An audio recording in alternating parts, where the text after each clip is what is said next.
Welcome back to The Edge. New ad targeting available on Twitter for a limited time only. How stable are Pinterest rankings and traffic? Different stats from different tools. Why is this an issue?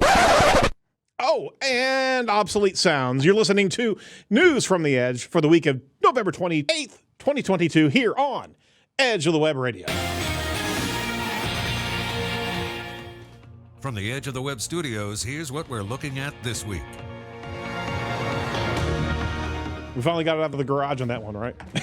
Well, that'd be a tire screech sound. We didn't have that one ready. A couple runs at the intro on this one. Hey, this is Edge of the Web Radio. Welcome. If you haven't heard us before, this is a SEO, one of the best SEO podcasts in the world. Yes, I'll say that. Very blessed to be able to have 10 years behind our belt talking about SEO, social media, all areas of digital marketing tactics and techniques, and be able to speak with fantastic thought leaders around the world. If you haven't come across us, you're already here, so I can't really tell you where to go get it again, but we're across all the different podcast aggregators, so tell a friend. We're covering SEO and digital marketing news of the week, separate from our interview series that we do each and every week, so we can get more news to you even more quickly. So check out everything over at edgeofthewebradio.com. That's edgeofthewebradio.com. Title sponsor of Edge of the Web is Site Strategics. Proud to have Site Strategics as a continued title sponsor of Edge of the Web. Very proud of our team here at Site, one of the top SEO companies in our region of the country. I got to stop saying that because every time I say that, Morty makes fun of me. But we're continued learners of our practice, and that's the reason for this show. So we do this each and every week to discipline ourselves, to find out what's happening in the digital marketing space. We'll talk a little bit more about what we do here at Site, but always proud to have Site as a title. And I guess we're proud to have Mordy Oberstein on the show, too. Hi, Mordy. How you doing? I'm here. Hooray. What is that, a beige background? I guess I'm happy to be here. I guess you're happy to be here. I mean, all things being equal. I'm not sure how I feel now. We got to build them up, man. We are proud to have Mordy Oberstein, head of SEO branding at Wix. How about that? Better build up. I'm a constant learner, top of my game in the Midwest region of SEO, agile SEO. Oh my gosh! See, I got to stop giving it to him. I'm an agile SEO. You are an agile SEO. You're all the way. I'm a pretty stubborn curmudgeon, so I'm not sure how agile I really am. Nice. Okay. Nice throwback from last show. Hey, where are you hailing from for our listeners?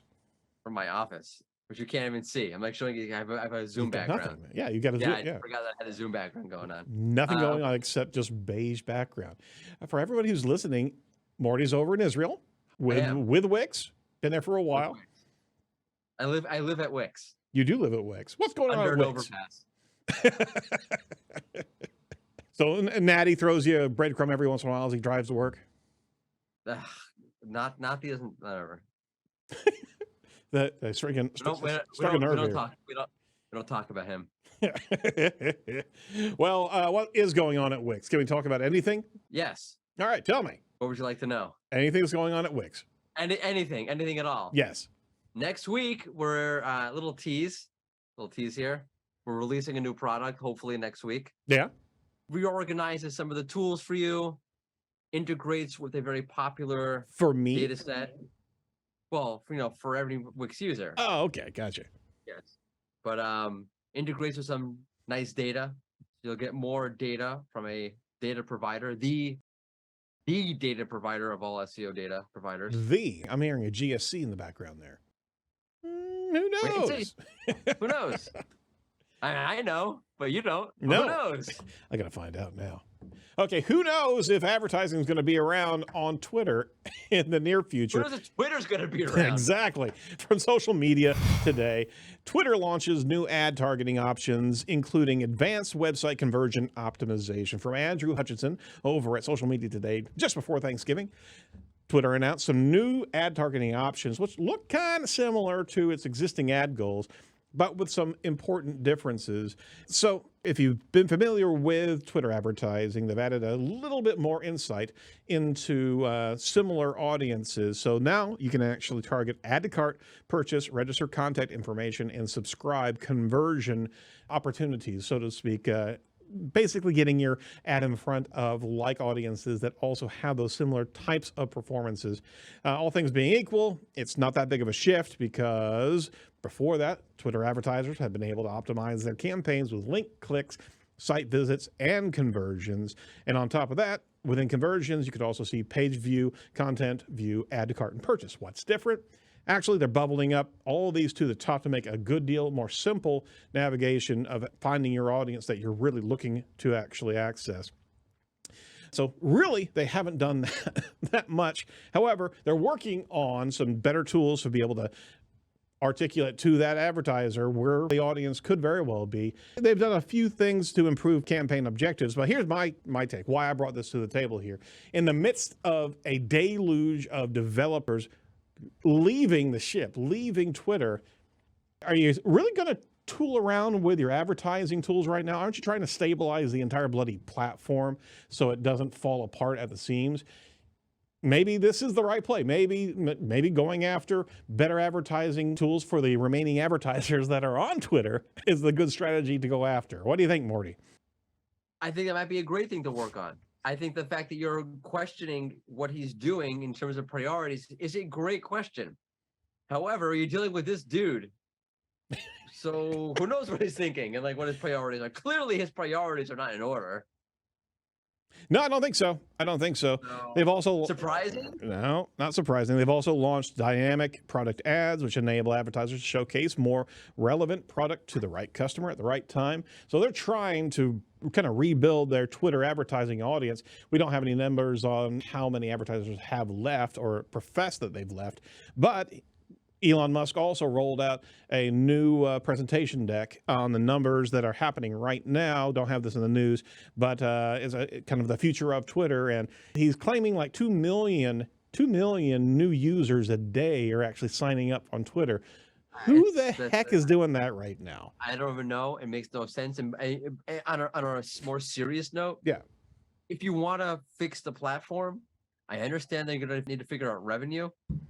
But the algorithm on Twitter is broken. It is completely broken. And if you want to fix Twitter, you need to fix the product. And that is a problem that existed way before Elon Musk. That when Jack was still there, I would say the last year, I remember having a conversation with Kevin Indig about this. Like something is not right. Yep.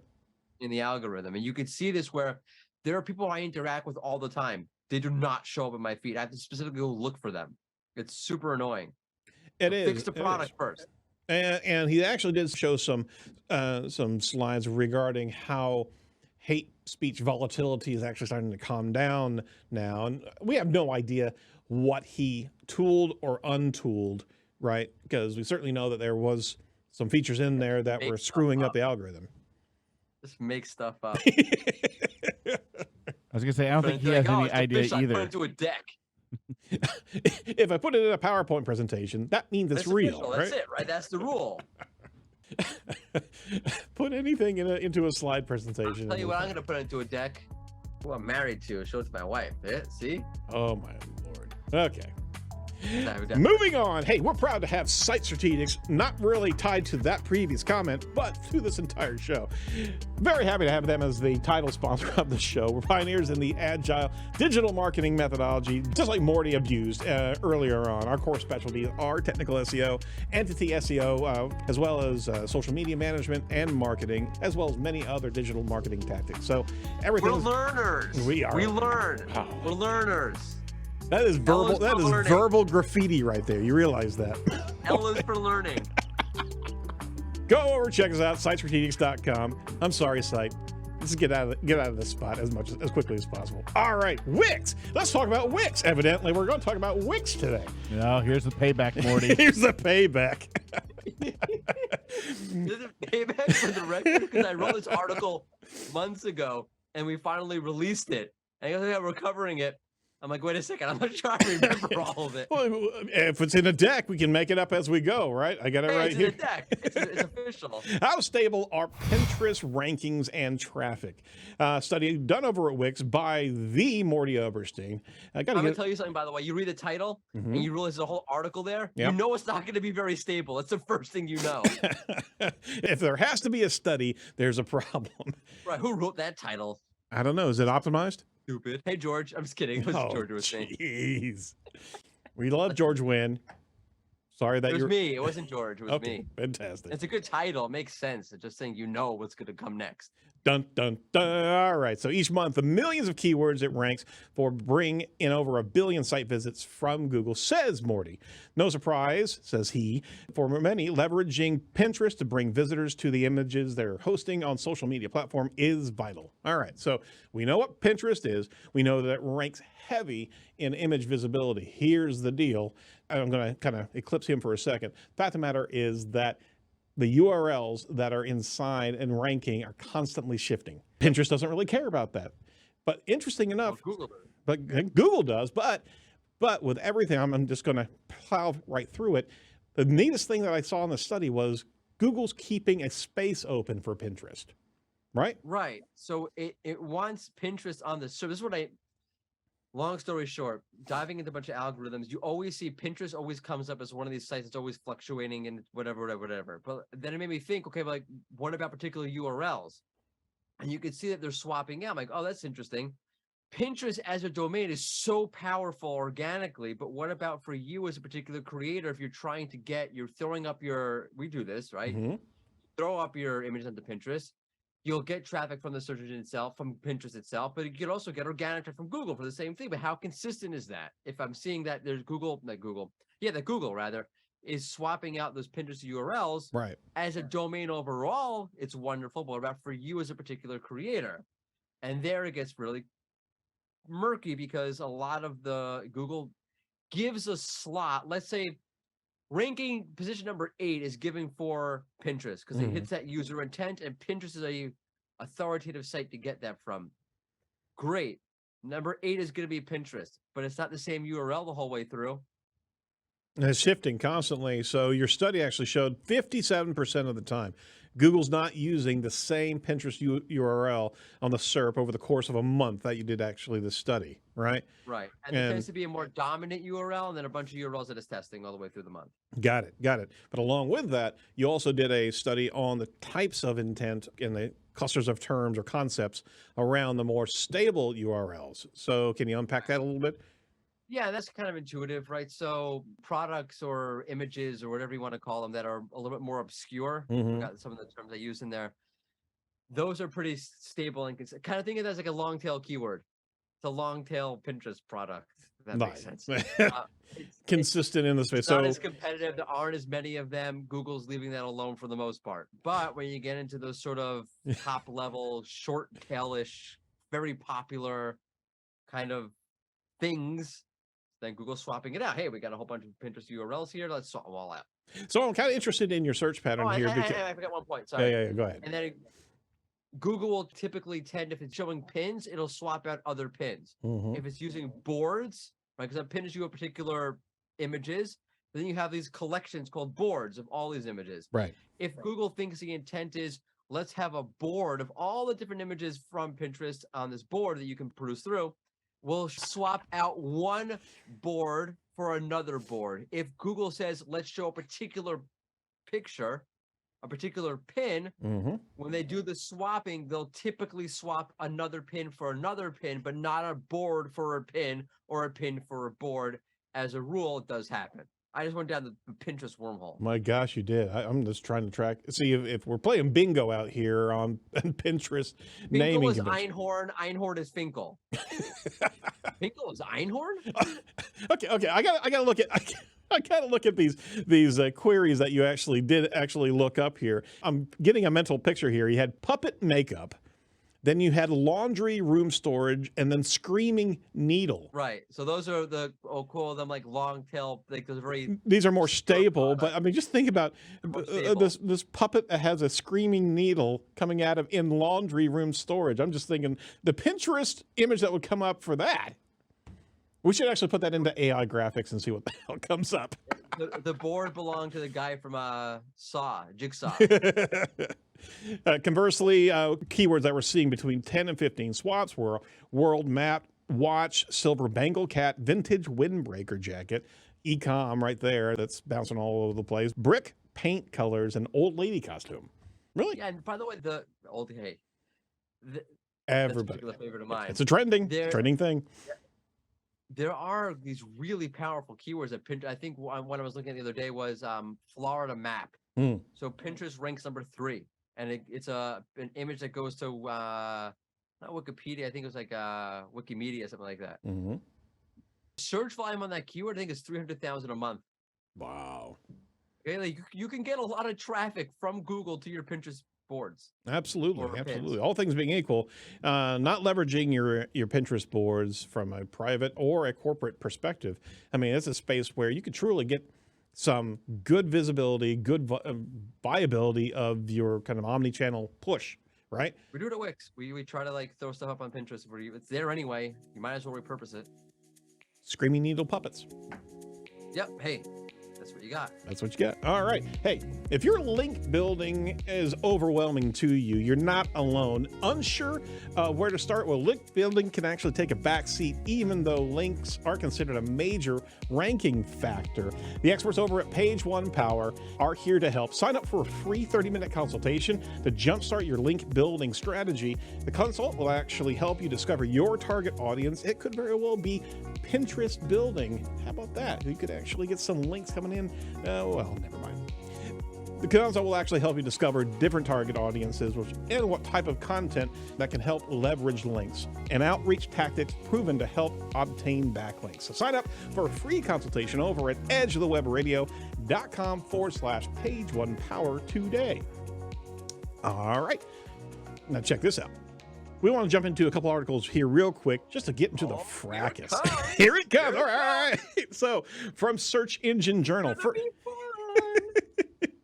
From Search Engine Journal, first one from Tony Wright. He writes, SEMrush versus Ahrefs. Why are the number of indexed pages different from Google? All right. So I wanted to go into kind of first and second gear here, just talking about this. Article showing the whole point is, how many pages does one particular platform have of index pages for your site, right? If you're confused, if you've seen different results here, there's a couple of reasons why. Google may show 314 pages of your site being indexed. Ahrefs may actually show 260 internal pages of a website, and SEMrush may actually show 220. What does that mean? How can I get an accurate cross-check of whether my pages are indexed? Well, I'm going to tee this back up over to Mordy here because the whole premise of what we're about to get into is about how you look at data, right? And different tools look at different things. And you've worked with SEMrush before. You're a consult for SEMrush. Give us a picture of tools and these big tools, Ahrefs and the like. I mean, there's so many different platforms out there that have a lot of expenditure in their own data, their data servers, as well as the way they actually go through analysis process. What do we see here? I mean, not only just the ranking side of things, but indexing is pulling data from different places, right?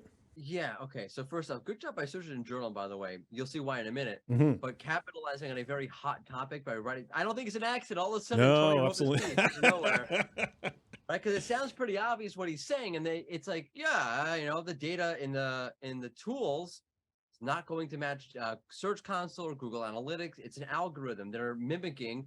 It's really a trend, which I think we're going to say today is it's a trend.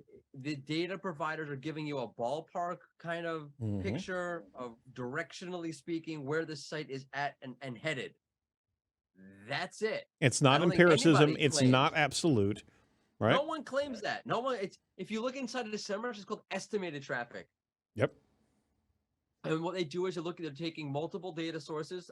The good tools will use multiple data sources, not just one data source. They have an algorithm. It's usually built on machine learning. And they benchmark it against whatever data sets they have, meaning they will take users, ask them for permission for, let's say, I can tell you what, I think I can tell you this, but like at one point they made a change over at SEMrush to some of the traffic, organic search traffic estimations. And no, I'm sorry. It was, search volumes. Apologize. Search volumes. And what they did was they went to various site owners and said, can we have some access to your Search Console data? And let's benchmark how well our algorithm did according to the real data. And let's tweak it accordingly. Right. So they are the good companies are benchmarking against actual data to provide the best possible scenario. And there's all sorts of things that go into this. For example, there are providers that are very good at high traffic websites. Mm-hmm. There are providers that are terrible at small websites. You can see that if you go into SEMrush, you plug in a small website, you get back X data, take it to another competitor, and you'll see if they do or don't give data on that. Some of them do, some of them don't. So it's all very much the kind of site. Some providers are good with one kind, some are not good with another kind, some are good with all kinds. And again, it's just an estimate. And they're trying to mimic it through multiple data sources, through an algorithm, and through benchmarking. That's fundamentally how it works. So in this regard, regarding the indexing practice, is that SEMrush and Ahrefs are not crawling your site specifically. They're seeing your site from a number of points of visibility on rank.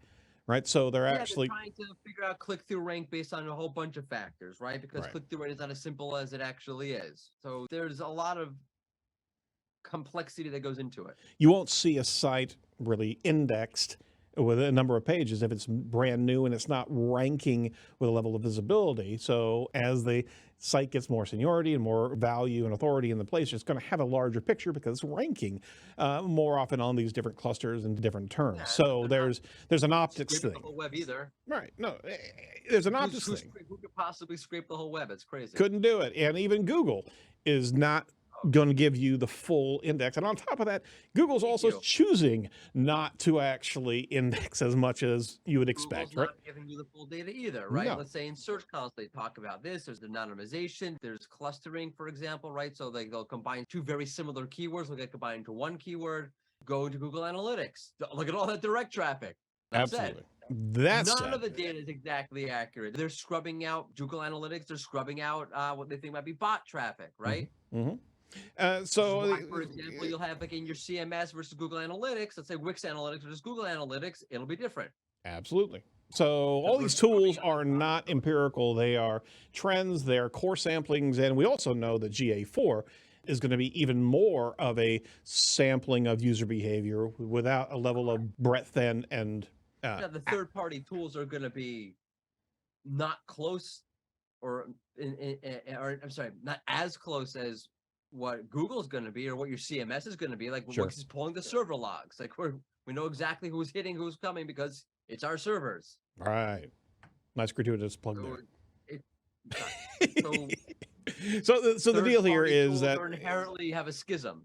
In the conclusion of this article was, you know what, they look at all, you can also OAuth your GSC to these different platforms, and you can have even more accuracy across all these. Now, you can actually see like yourself, but by the way, you have to ask yourself, why would I be using a third-party tool for this? I have Google Search Console. I have Google Analytics. The answer is, no, you don't.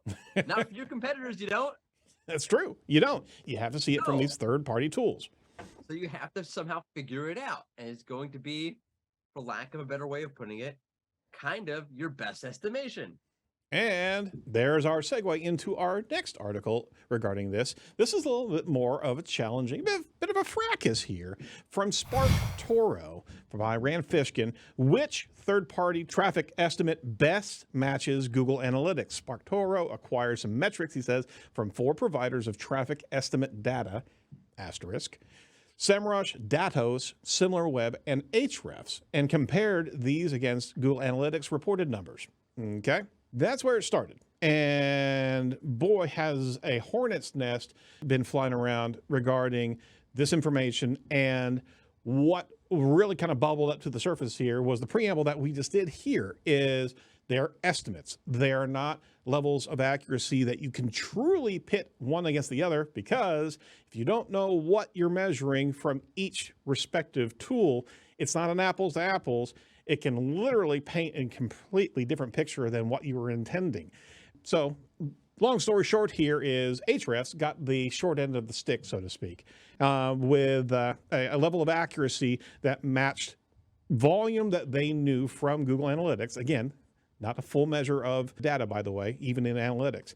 But they were looking at how close the metric was to performance data that they had access to. They had about 1,000 websites, just a little bit over 1,000 websites. So they had volume data, and they were seeing, okay, how well do these third-party tools estimate this data of potentially organic traffic? Well, that's where things went awry. Traffic. or no. Just traffic, or Traffic. yeah, exactly. What was it really measuring here? Traffic. It was looking at all the traffic, the user's metrics, right?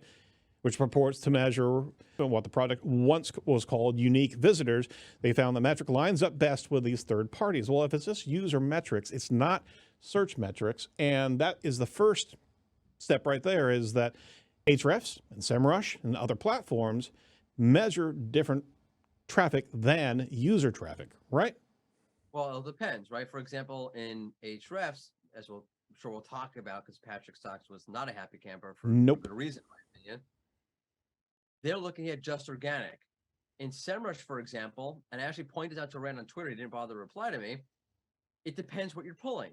You can pull something that is just organic. You can pull something that's just paid, it's just social, or it's all traffic. It depends what report you're pulling it from. Which API connection, or if you have an API connection. Right, which API, right? So the issue in the study was that Rand didn't know. And where was that? Was that actually in the study, or was that actually called out during social? Well, it's on Twitter, so like they're going through a whole thing, and like he commented like he doesn't know, and that's where Patrick said, "Well, maybe you should know if you're doing a study," which is kind of a fair point. In the end, right, he had to amend it that it was just organic traffic from Ahrefs. Now, what kind of traffic was he getting from? With Datos and SimilarWeb, he directly approached them. He had a direct connection with them to get the data. He didn't do that with Ahrefs. He didn't do that with SEMrush. So the way he's pulling the data is different in each case.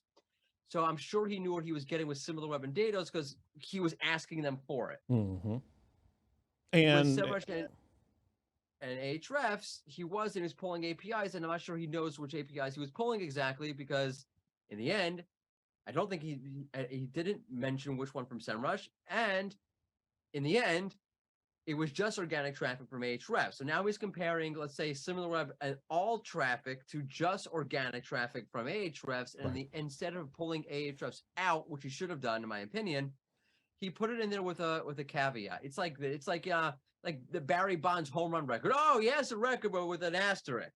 No one remembers the asterisk. It's officially 73 home runs. He has the record with an asterisk. No one's gonna go back and look at that. You're just gonna see the graphs there and be like, oh, look at the graphs.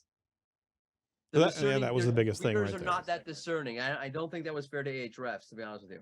Now, and that's what was being commented on, both on LinkedIn and on Twitter, is that the study's going to go away, but that graphic is going to stay there. And in that graphic, I mean, literally. The same with the SEMrush. I would like to know, where did he pull the data? Was it from the organic research tool? That's just search data, right? Was it from the traffic insights? Well, okay, did you pull all traffic? Was it just search traffic? Because you could just do that.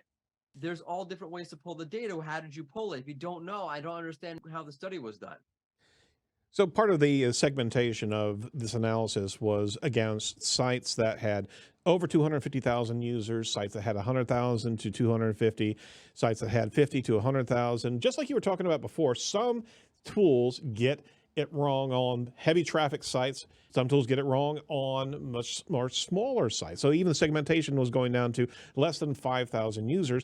How accurate were they, right? Well, by the way, let's see, you look here. This is not, I'm not saying this because I hear it actually SEMrush performed well. Say, oh, you're a SEMrush guy. No, here they performed well. So I wouldn't, I'm just saying because of SEMrush, I wouldn't say this point.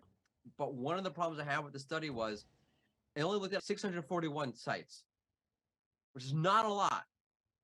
What he did, though, was he said, well, we looked at 641 sites times 12, and that's 7,692 unique data points. Whoa. However, right? Yeah. Okay. But let's say, to save argument's sake, one of the tools had out of the 641 sites, they had a problem. Like, they're great overall, but out of these 641 sites, they had a problem with 100. For whatever reason, they're just not picking up these 100 websites. Right. Now their data skewed. Now their data skewed times 12. I wouldn't be impressed by the 7,692 unique data points, which, by the way, is still not a lot, in my opinion, for a study like this. 641 sites is not a lot. It's not enough. Because the data could, because all it means is, out of these 641 sites, if one of the data providers, the sites within that data set is skewed, it just skewed 12 times over. Yep, it's exponential scenario as opposed right, to. as opposed to at 6,000 sites. Okay, Yep. so then it normalizes out. Well, there's a flurry about this inside of the social spaces. Patrick, obviously, who is a huge advocate and brand ambassador for Ahrefs, went to bat very quickly. And there's a number of comments here. We won't beleaguer our audience with reading through them. We certainly appreciate if you jump into those threads and listen and potentially participate as well, because this can actually go really well for the community, or we could go into just an attack mode, and that doesn't help anybody. It's about data. It's about understanding data science, right? And I don't profess to actually be in that space, but we can certainly see different types of reports over the years that have actually created a particular perspective that wasn't entirely accurate. I will say this, and I'm probably criticizing myself in this as well, but I've talked to like the Wix data science team about some various SEO studies that have been out there. Just kind of like running some data by them. Can I pull this or would you pull that? They're like, look, all your studies that you guys pull in the SEO industry, oh crap. I'm just saying. That'll stop the momentum. It'll suck all the air out of the room, right? Yeah, like totally made my stomach sink. Oh well. I think there should be a conversation about this. I'm a little bit disappointed that there was a conversation about it, but nothing actually changed. I would love to see a redo of the study, incorporating some of the feedback that came out, and say, okay, like, you know what? Those are good points. Let's do it again. Some interesting commentary inside of this, and you're right, absolutely right, is that there should be some baseline agreed upon methodologies of how to actually pull this data. If you have an inquiry, if you have a perspective, hit these particular points. And I think even Ahrefs was offering their API. I think if you went to 2 data providers, if you went to Datos and SimilarWeb, you should have gone to the other 2 also. Yeah. And it's you know, I think for his own sake he should have. Because Rand has a previous relationship with SimilarWeb. He's been involved with them, done studies with them. For example, the last zero-click study that he did, which I'm not a big fan of either. Different story for different time. We've covered on the podcast multiple times. SEMrush did a study that kind of like showed like they needed some refinement. From Marcus Tober, that's a really good read, actually. Excellent. You know, he should have gone to all of them. There's a relationship we had there with SimilarWeb. There's also a relationship. The 2 platforms that he kind of recommends are being Datos and SimilarWeb. He's had relationships with. He say Datos. By the way, when I read this study, I'm like, Datos, who the hell is that? The reason why that's there is Datos is Jump Shot, or the people who were Datos, or one of the people, the main people who was Jump Shot is Datos. So the original zero-click study Rand did was with Jump Shot. So he has a relationship with these 2 people already. He's coming out pro these 2 people. He didn't go to the other 2 people in the study. I think that would have been a good thing to reveal in the study to begin with. Like I have a previous working relationship with these 2 data providers. Right. I didn't go to the other 2. And I think it would have been a look if we went to all 4 and would have treated them all 4 equally. Because now I'm not saying the data is skewed because of this, although you never know what biases a person has underneath unconsciously. But if there is a previous relationship with 2 of the data providers and you end up recommending them, it kind of like raises eyebrows. And I'm saying this not because I personally think this necessarily, but I've heard it being brought up behind closed doors on multiple fronts from multiple people like, oh, isn't that interesting? Oh, wow. Which is not what you want for a study. So now you have a lot of the seasoned pros or the more discerning people going, okay, what are the politics behind this? What's the data behind this? And the problem is that there's all these questions that are left unresolved, but the average person reading this study in 2 years from now doesn't know any of this. There's no context. All there is a chart. Right. Yeah. And at the end of the day, you know what? It's all a trend anyway. It's not supposed to be exact data.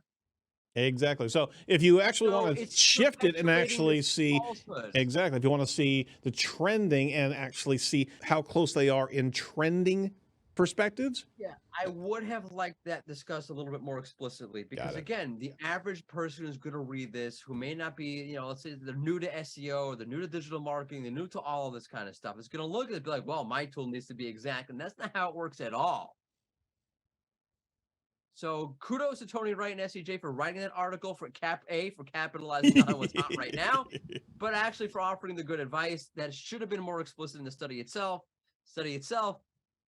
Ay.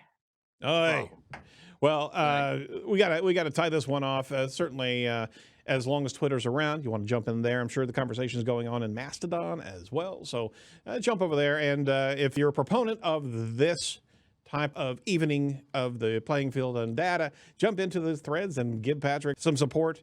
But more importantly, we just need to make sure that everything is balanced and accurate. And with that, let's go ahead and sign up on this particular topic. I'm sure there's more in there. Hey, we do want to make sure that we give a shout out to our final sponsor of the week. We're proud to have Inlinks.net as a sponsor of Edge of the Web. Did you know that entities play a major role in how search engines understand and rank content on the web? Optimizing your content for keywords is past. Don't even focus on that. Now is the time to actually add entities into the mix and be able to educate Google on contextual knowledge that you have on your website. Inlinks is an award-winning software in entity SEO. So they have some supreme data on their side to be able to give some great analysis and competitive analysis in the space of where to write, what to write next, and what your competitors aren't writing about. So go over to edgeofthewebradio.com/inlinks, INLINKS, today to claim your free Inlinks account and start creating content that will outperform your competitors. Last thing that we want to throw in here, we don't have time for the Berry Blast this week, but do want to actually reference one thing that kind of was cool. From Cities and Memories, there is a site that is being built that is literally about obsolete sounds. It's almost like a cemetery of sounds of the 70s and the 80s and the 90s and everything that we loved to hear back in the day, right? Those sounds are no more. And the one I picked out was actually a beautiful sound. I think it was a 56K modem, if I'm not mistaken. But it was a great sound just to harken back and remember the good old days.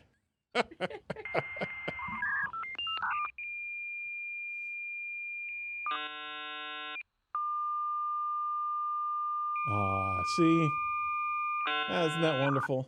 You can tell how old I am by the numbers of rings on my modem. Those were the days.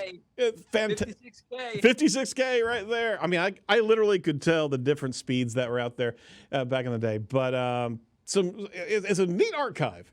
Some interesting stuff. Jacob, did you come across anything? You guys want to try to guess a couple? Oh my God! All right, you ready? Go for it. Here we go. That is a dot matrix printer. No. What is that? I'm not going to count you for missing the brain. That's a brawn shaver. That's a bronze shaver. Why is that? Why is it? I think that shavers. They're still around, man. Well, maybe it's a 610. I don't know if that's I don't know. It was on there. All right, how about this? This one's obsolete. Okay. I know what that is. That is a rotary telephone. It is. That's a rotary phone. Oh, wow, that's quick. That's Yeah. really quick. It's a very modern. Thank you. I'm very quick at this. It's a very modern quick rotary either. phone. All right, I got one more. All right. Ready?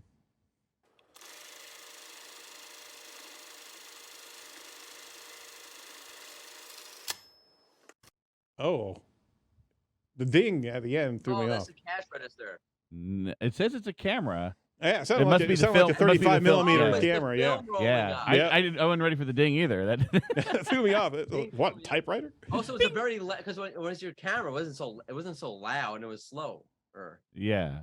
Yeah, they have a lot of things in there. And the model, Philips N2214 automatic cassette recorder. Sony CFS W3045 radio cassette recorder, and many more. So go check out citiesandmemories.com. We have it in the show notes for Obsolete Sounds. Hey, I'll give a quick run through. It's pretty cool. It's pretty cool. And we were testing ourselves as we got back from Thanksgiving. Hey, we'll give some fast track titles. We can't go over it today, but over at Search Engine Roundtable from Barry Schwartz, Google saying the last batch of sites moving to mobile first indexing is coming soon. Again, 60% of the internet is duplicate, says Google. And Google tests new people also ask user interface. That was actually really cool. You got to check that out. It was neat to be able to see those things stacked and packed inside, and actually gave you more information than the first 5 questions. So check that out. SEO chats this Thursday at 1 p.m. Eastern. Who's talking on SEO Chat on Twitter, as long as it's there? Candor's own Jack Chambers Ward talking about internal links, giving some love to your website on Thursday at 1 p.m. Eastern Standard Time over on the old Twitter. The old Twitter. Well, is that going to be an obsolete not on sound at some Mastodon. point in time too? We're not on Mastodon. Assuming Twitter still exists on Thursday, we'll be there. Exactly. All right. So that's it for Edge. Thank you so much for playing, Morty, and appreciate your insight into tool balancing. I mean, we need to stay the true and honest course, right? Yeah, happy to step in that landmine. You're welcome. All right, hey, that's it for the Edge today, or this week. Check out our interview series as we just dropped Marie Haynes #2, and we've got who do we got cooking up here? We've got Paul Andre from the SEO Video Show going to be dropping this week. One up two. Knowledge bombs all over the place. It's going to be hilarious. All right, that's it for the Edge. Thanks so much for listening. Be sure to like, comment, and subscribe to our YouTube channel as we start pushing out some snackable videos for your viewing pleasure. And hey, by the way, if you like the show and like what we're talking about, go over to ratethispodcast.com/edge today and give us a quick rating there. That's how our show gets in front of more and more listeners just like you. So from all of us over at Edge, be safe, be well, and do not be a piece of cyber driftwood. We'll talk to you next week. Bye-bye.